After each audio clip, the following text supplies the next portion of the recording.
Good morning from Jomtien Beach. We're a couple kilometers away from Pattaya, and I like to do that over the mountain walk. Protmock Hill is nice for the walk because you have stations where you can work out along the way.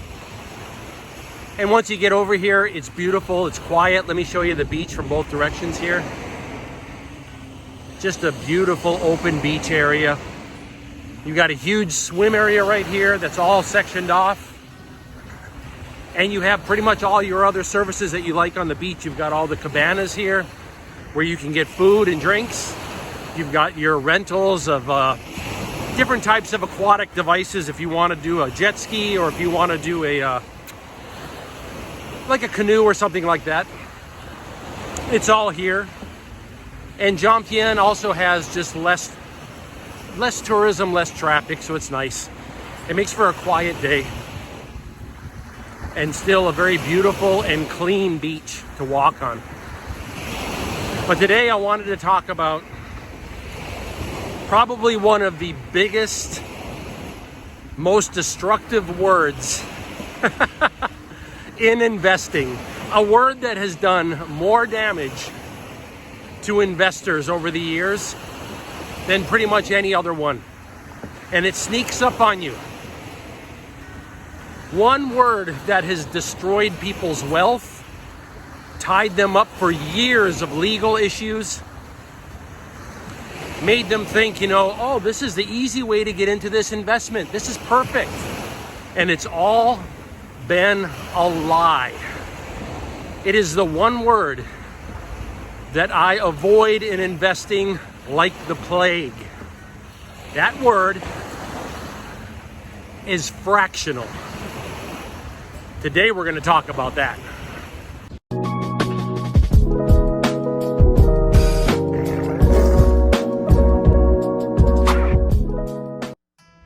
In order to get to Jomtien, what I like to do is walk over Protmock Hill, which is a good workout. I mean, you can get like a Stairmaster workout here. It's also beautiful. You can take your time there, bring some refreshments and just kind of relax. But you go up quite a ways and you do get a good workout. You can take other ways to get to Jomtien as well. There's bot buses, or you can take a scooter cab. What is a fractional investment? A fractional investment is like a salesperson coming up to you and saying, you don't have to pay for the whole thing. You just have to pay for like a tenth of it, but you still get it. It's still yours. And that's a lie. It's not yours. And you don't get it.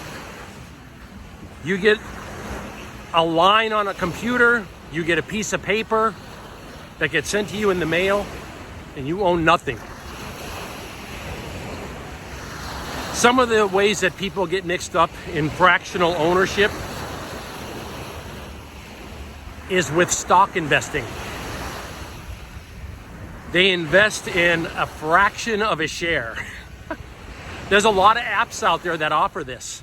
They say, you don't have to buy the entire share of Microsoft. No, just buy a fraction of it. You still own it. It's not true. You don't own anything. They own it. They can take it away from you anytime they want. They can go bankrupt and it's gone anytime they want. They can just say, oops, sorry. We got a glitch in the computer. Poof, gone. Sorry about that. You never owned anything. When you own a full share of a company, you are a shareholder. That means you are a voting member of the ownership of that company.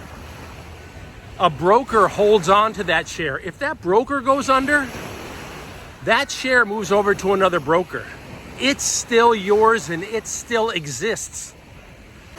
We saw the rise in fractional ownership of stocks over the last few years with these goofy apps that come out. Don't believe any of them and avoid them like the plague.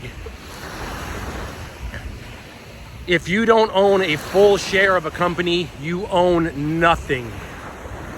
And they can just be taken away. A lot of these apps are really just intermediaries between another broker that owns the full share and you. And all they're doing is just charging you and them for the exchange of this fraction of a share. They own nothing, you own nothing. And if everything collapses, if the app goes away, if they get sued by the government, that full share is still owned by the broker that never lost a thing. They never lost anything. They never even gave anything up. Avoid fractional shares of any company. Buy a full share or don't buy it. Have that share in a brokerage, a legit brokerage.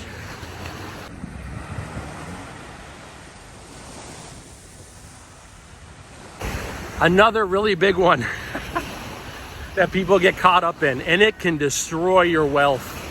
It can destroy you financially, and it can send you into legal trouble for years.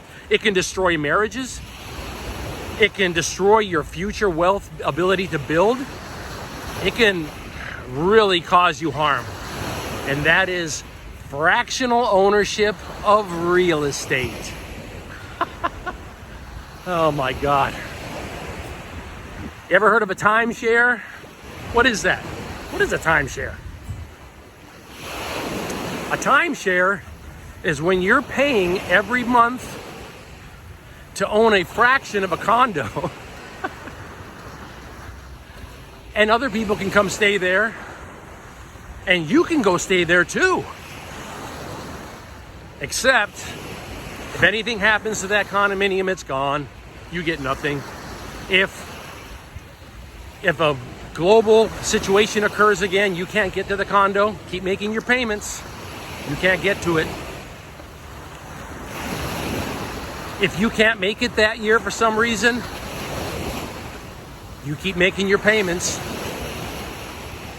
Oh, but you can go to do other things like cruises and go to other locations. You could go do that anyhow, simply just by booking those alone and separately.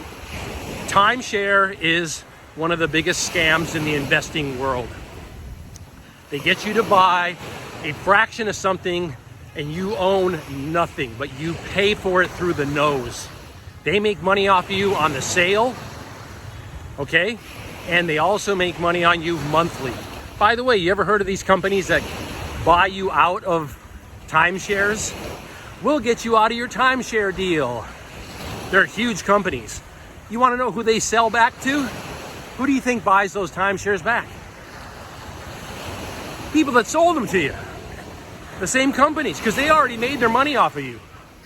You already paid a down payment. You already made months of payment. They've made a fortune off you, and then they charge you again when they buy it back from you. They charge you fees when they buy it back. They've made money off of you, tons of it, thousands of dollars they've made. And you walk away with nothing but losses. And you could have just booked it anyhow. You could have just booked any of those trips and just gone and enjoyed yourself. Avoid timeshares. Avoid them. How about cryptocurrencies?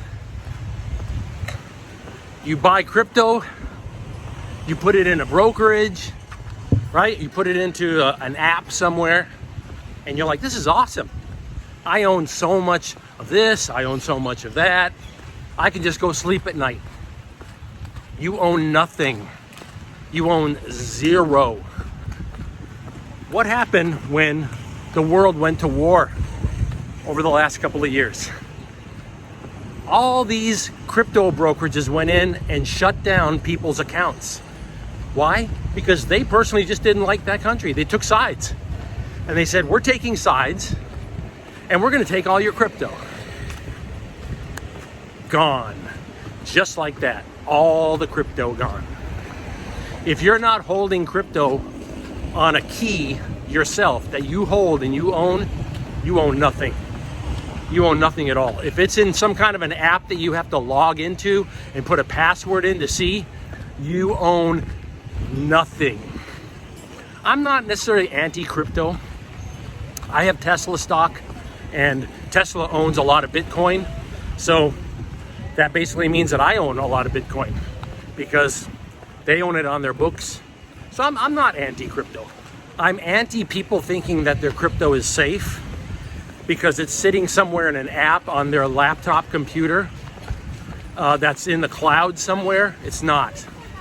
If you don't have it saved on a personal key that you have possession of, you own nothing. And all it's going to take is for that company to go upside down, which is exactly what's been happening over the last couple of years. All these companies going upside down, crypto is all gone. What happened? Well, what happened is you bought a fraction of something that was actually owned by someone else. And they just told you, oh yeah, you own this much of this. Here you go, have a nice day. What? Yeah, you own this much of this coin. You own this much of this coin. This NFT you own over here. This stable coin, I love that term. It's over here. Yeah, they were stable until they all went to zero. That's how stable they were.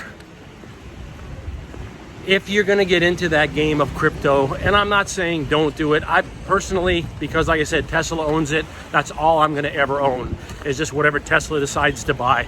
That's enough for me. But if you want to get into that, just please own it yourself. Have your own keys. If you don't know how to do that, then you shouldn't be investing in it.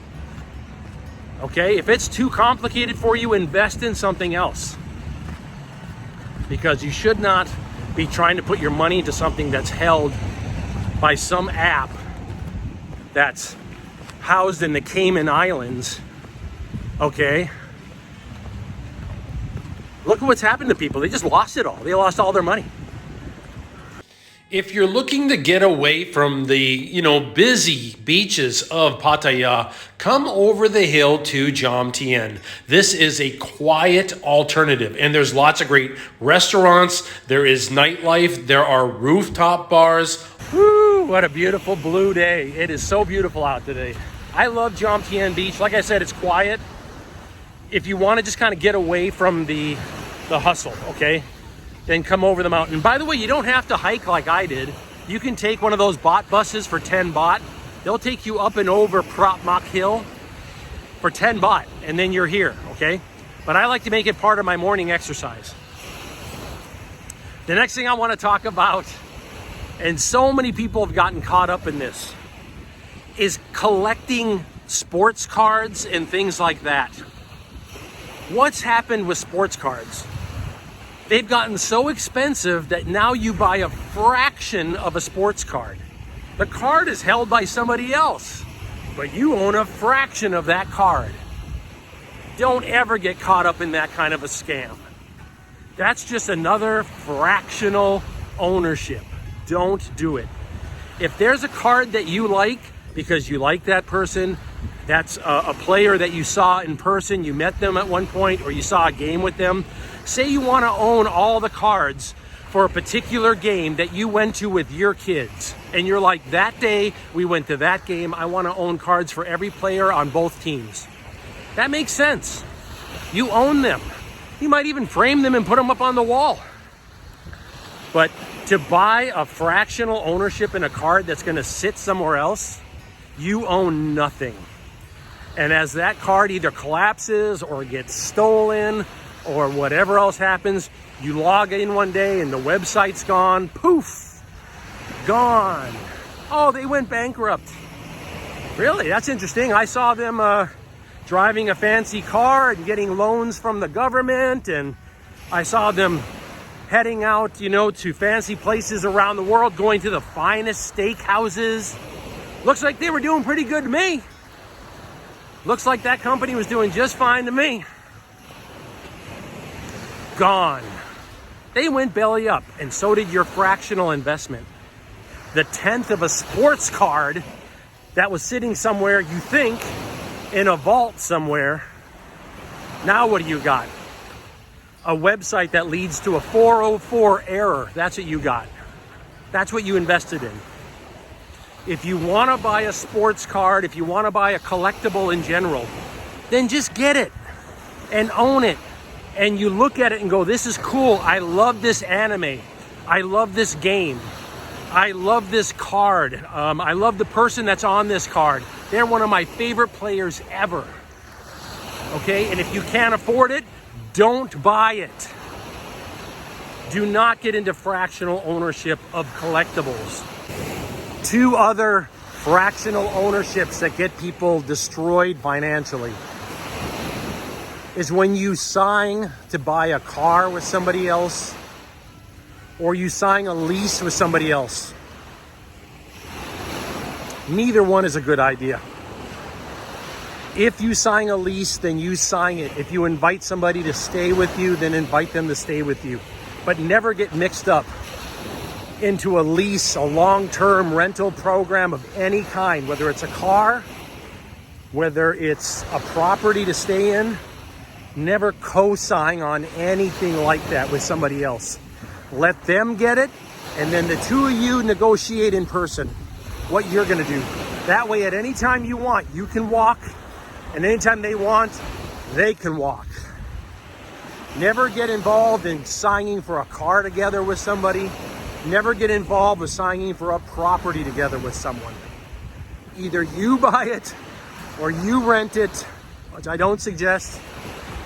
But if you do it, you do it yourself. Or they do it themselves. And you're a guest. That's it.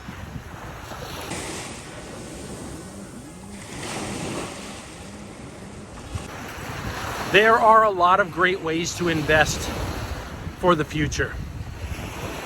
Buying full shares of dividend stocks that pay you every quarter. Buying corporate bonds, or in my case, I like to get certain bond funds. They're kind of like a selection of different bonds. More diversification. They pay you. Maybe if you want to be super safe, you just get something like treasury bills or something like that, okay? And then they pay you. There's a lot of great ways to invest. Maybe you want to get yourself a rental property. Maybe you want to buy a property to actually live in, and you live in it while it accrues value over time.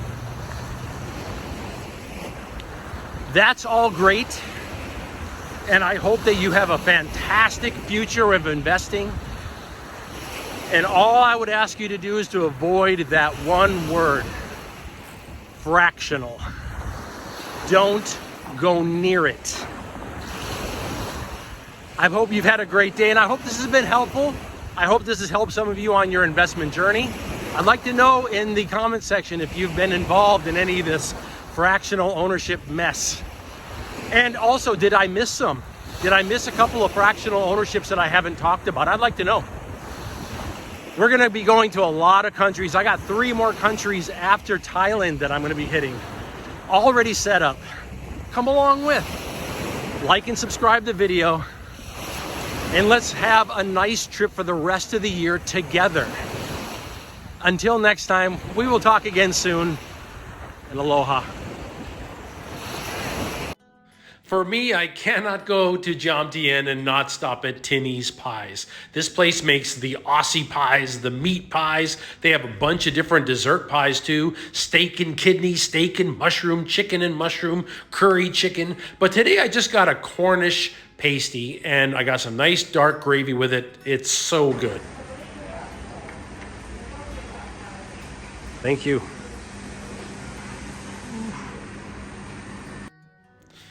Ooh, look at that one right there. Yep, so I'll go ahead and pour that gravy all over it. They have so many good. They have steak and kidney, and they have steak and mushroom. They have chicken and mushroom. They have a couple of different like Indian curry ones that I love. I generally don't know exactly what to get, so I'll get more than one. But today I've been kind of snacking on various things throughout Jomtien, so I just picked up one Cornish pasty today. This is generally going to be 150 to 175 baht for all the different types of pies and pasties. I see the same thing happening in Jomtien as I'm seeing in Pattaya. Like entire blocks being knocked down. And instead they're being made way for massive new condominium projects.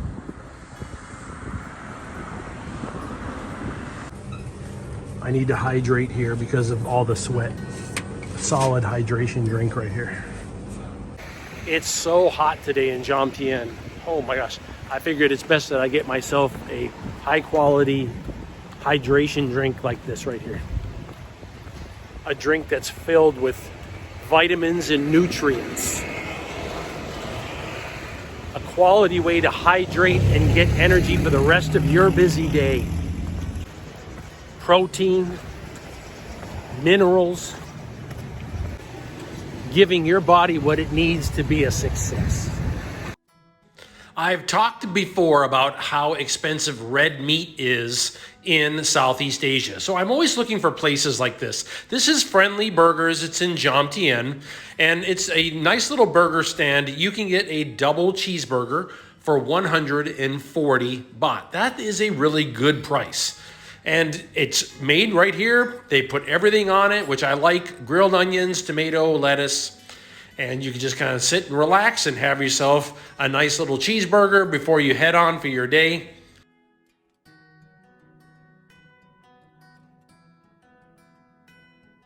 Whew, look at that right there. That is delicious looking. Double cheeseburger with everything on it. Yes, please.